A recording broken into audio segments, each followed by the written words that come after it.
Hi అండి అందరికి. ఎలా ఉన్నారండి? అందరూ బాగున్నారా? మేము బాగున్నాం. మీరు కూడా బాగుండాలని కోరుకుంటున్నాము. ఈవినింగ్ దోసలేసినా అనమాట. ఎక్కువ శాతం మార్నింగ్ టిఫిన్స్ చేయను. ఈవినింగ్ చేస్తా. ఎందుకంటే పిల్లలు మార్నింగ్ హడావిడిగా వెళ్ళిపోతా ఉంటారు. వాళ్ళు టిఫిన్ ఎంజాయ్ చేయలేరు. మా ఇంట్లో అందరికీ టిఫిన్స్ అంటే ఇష్టము. టైం ఉంటే మంచిగా ఎంజాయ్ చేసుకుంటా తింటామన్నట్టు. నేను పాలతో ఒక కర్రీ వండినా కదా! ఆ కర్రీ పోస్ట్ చేసిన. అయితే ఒక కామెంట్ వచ్చిందనమాట. చోటరాజు కనబడలేదు, చోటరాజు మిస్సింగ్ అని. ఏం చేసినావు నిన్న మరి వీడియోలో ఎందుకు కనిపియలే? నేను నిన్న పడుకున్నా. నిన్న పడుకున్నాడు. అందుకే వీడిని వీడియో తీయలేదు. పడుకుంటే డిస్టర్బ్ చేయమన్నట్టు. ఎక్కువసేపు నిద్ర కావాలి కదా పిల్లలకి. అందుకోసం అనేసి.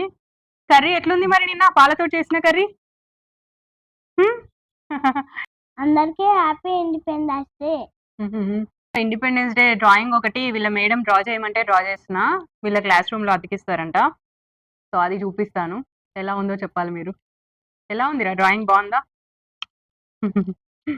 షైనీ ఇప్పుడే నవోదయ కోచింగ్‌కెళ్ళొచ్చింది. మైక్ పెట్టేసిన.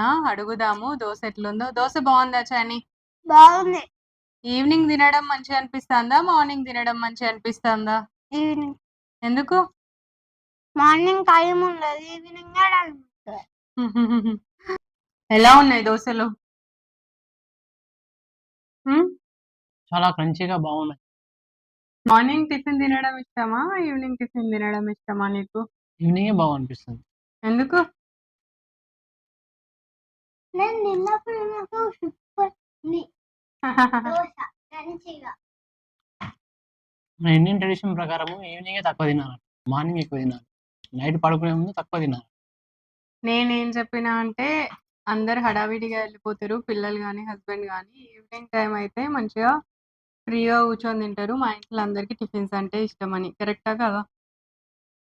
ఆఫ్‌కోర్స్ అది కూడా కరెక్టే. నేను వేసిన డ్రాయింగ్ అయితే ఇదేనండి. నచ్చితే తప్పకుండా లైక్ చేసి కొత్త వాళ్ళు నా ఛానల్ని సబ్స్క్రైబ్ చేయండి. అందరికీ హ్యాపీ ఇండిపెండెన్స్ డే.